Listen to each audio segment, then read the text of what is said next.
I let my abusive mother move in. Then realized I might become the monster she raised. I am a 35-year-old woman. For most of my adult life, I have been no contact with my mother. If you met her today, you'd see a frail, 72-year-old woman in a wheelchair who looks like she couldn't swat a fly. But I don't see that woman. When I look at her, I see the architect of a childhood that felt more like a psychological experiment than a home. My mother never left bruises. She was too smart for that. She prided herself on creative discipline. I remember being 7 years old, standing on our screened-in porch in a bathing suit.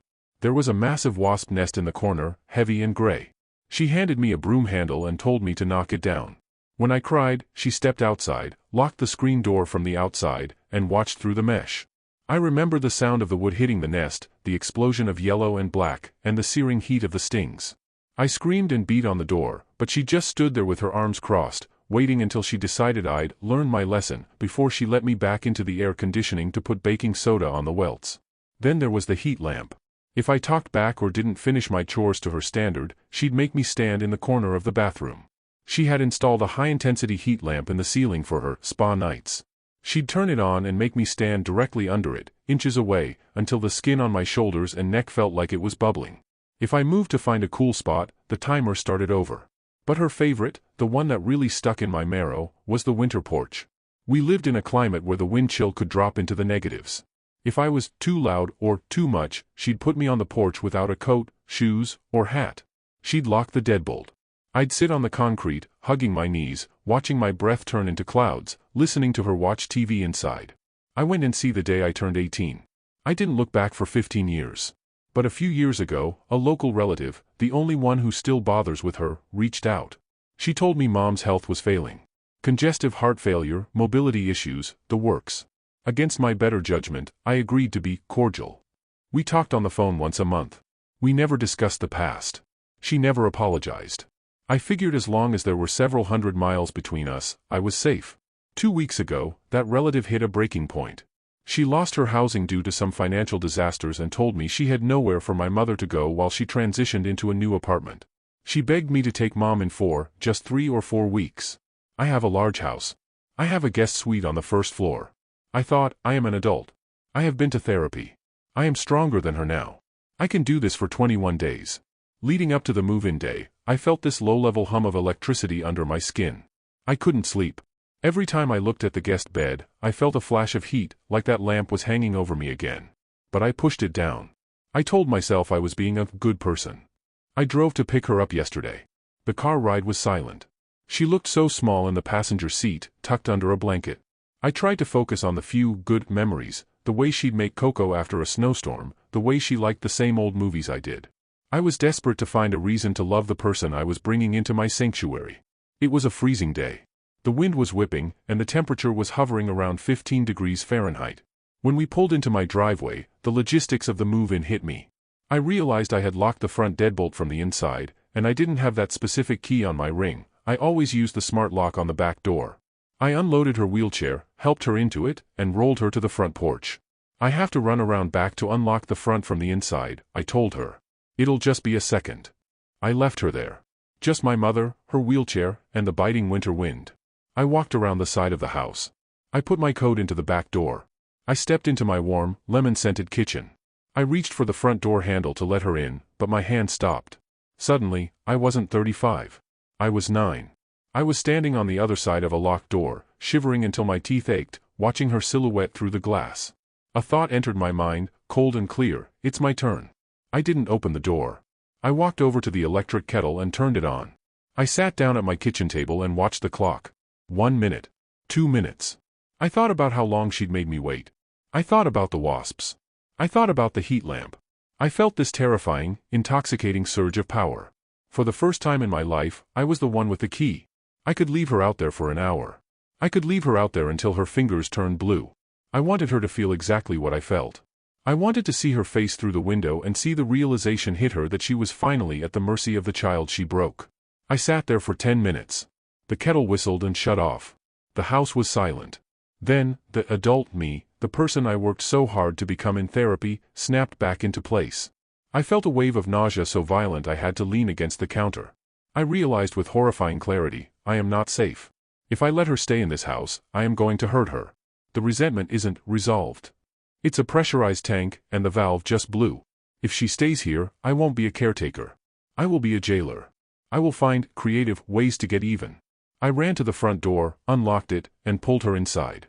She was shivering, her face pale. "What took so long?" she wheezed. "It's bitter out there." I looked at her, and I didn't feel pity. I felt fear of myself. "You can't stay here," I said. My voice was shaking. "Mom, you have to leave. Now." She started crying. She thought I was joking. I called the relative immediately. "I can't do it," I told her. I almost left her outside on purpose. "I am not in a mental state to handle this. You need to come get her." The relative lost it. She told me she had nowhere to put her, that she was staying on a friend's couch, and that I was going back on my word. She told me I was being dramatic about the past and that Mom is an old woman who needs her daughter. I told her that if she didn't pick her up, I was taking her to the hospital. I spent the next 6 hours on the phone. I explained to my mother, who was protesting, screaming that she'd be good, and promising she wouldn't bother me, that it wasn't about her being good. It was about the fact that I looked at her and felt a desire for vengeance that scared the hell out of me. I ended up taking her to the ER, citing a failure to thrive and a lack of safe home placement. From there, I worked with a social worker to find a nursing home that accepts Medicaid/pauper status. It's a state home. It's clean, and the staff seemed professional, but it's not the luxury assisted living she probably envisioned. It's a room with a stranger and a linoleum floor. My relative is calling me a disgrace to the family. She says I dumped my mother like a charity case after promising her a home. She says that 10 minutes in the cold isn't an excuse to abandon a dying woman. My mother's last words to me as I left her in that intake room were, "You always were a spiteful child. You just wanted an excuse to get rid of me." Maybe she's right. Maybe I am spiteful. But when I look at that front porch now, I don't see a place where I live. I see a crime scene that almost happened. I feel like I chose the lesser of two evils. I chose to be a bad daughter who broke her word rather than a monstrous daughter who took out 30 years of trauma on a woman who can't walk. But the guilt is eating me alive. The family is in an uproar. They keep saying, family is family, and she's your mother. They don't care about the wasps or the heat lamp. They only care about the fact that she's in a home and I'm in a 4-bedroom house with an empty guest suite. Am I the a-hole? Did I overreact to a 10-minute intrusive thought, or did I do the only thing I could to keep us both safe? Edit, to answer the inevitable questions, no, the relative cannot take her back. She's literally homeless. And no, I can't afford a private, high-end facility for her. I'm paying for the transition costs, but her care is now in the hands of the state. I feel like a monster. But for the first time in 2 weeks, I can breathe in my own house. Update. The first few days after I left her there were strangely quiet. I slept more deeply than I had in weeks. My house felt like mine again instead of a place waiting for something bad to happen. I noticed small things returning to normal, cooking without tension sitting in my chest, walking past the guest room without feeling watched, sitting on my couch without replaying childhood memories against my will. That calm didn't last long. The nursing home called me 4 days later. Not because of a medical emergency, but because my mother had begun telling staff that she had been abandoned by a mentally unstable daughter. Apparently she framed the situation as me suddenly deciding she was inconvenient and dumping her somewhere against her will. She omitted every relevant detail about her history with me. According to the staff member, she had been very convincing at first, crying and describing herself as a helpless victim whose daughter snapped. The social worker already knew the placement history, so they weren't alarmed in the way my mother expected. Still, they asked if I could come in for a care meeting because my mother was refusing certain intake procedures and insisting she would be leaving soon to move back into my home. I agreed, mostly because I didn't want confusion to interfere with her care. Walking into that facility felt surreal. It smelled like disinfectant and cafeteria food, and the fluorescent lighting made everything look flat and tired. When I entered her room, she was sitting upright in bed, fully alert, far more energetic than she had been at my house. The frailty she displayed during the move-in process had softened into something sharper. The moment she saw me, her expression changed in a way that instantly brought me back to childhood, that cold calculation behind her eyes when she sensed control slipping away. She didn't greet me. She launched straight into accusations. She told the nurse I had always been dramatic and vindictive, that I held grudges over normal discipline, and that I abandoned her because I couldn't handle responsibility. Hearing her minimize everything so casually felt like being shoved backward in time. The wasps became a lesson about bravery. The freezing porch turned into teaching resilience. The heat lamp was reframed as exaggeration born from a sensitive imagination. She spoke with absolute confidence, the same tone she used when convincing relatives that I was a difficult child growing up. Watching her perform that version of reality in front of strangers made something click for me. She wasn't confused. She wasn't forgetful. She was rewriting history the same way she always had, aggressively, convincingly, and without hesitation. The social worker gently redirected the conversation toward practical matters, long-term care planning, consent forms, and behavioral expectations. My mother interrupted repeatedly, insisting she would be leaving with me that day. When I calmly said that wasn't happening, her demeanor shifted instantly. The tears stopped. Her voice hardened. She told me I owed her. She reminded me she gave birth to me, fed me, housed me, and sacrificed her life raising me. Then she leaned closer and said, quietly enough that the staff couldn't fully hear, that I had always been weak and vindictive, and this was proof that therapy had poisoned me against my own family. It wasn't loud or dramatic. It was controlled, surgical, exactly how she used to speak when she wanted to cut deep without witnesses noticing. For a moment I felt that familiar pull to defend myself, to explain, to justify my decision. Then I realized something unsettling. She wasn't confused about why she was there. She understood perfectly. She simply refused accountability and expected pressure and guilt to force compliance, the same tactic she had used my entire childhood.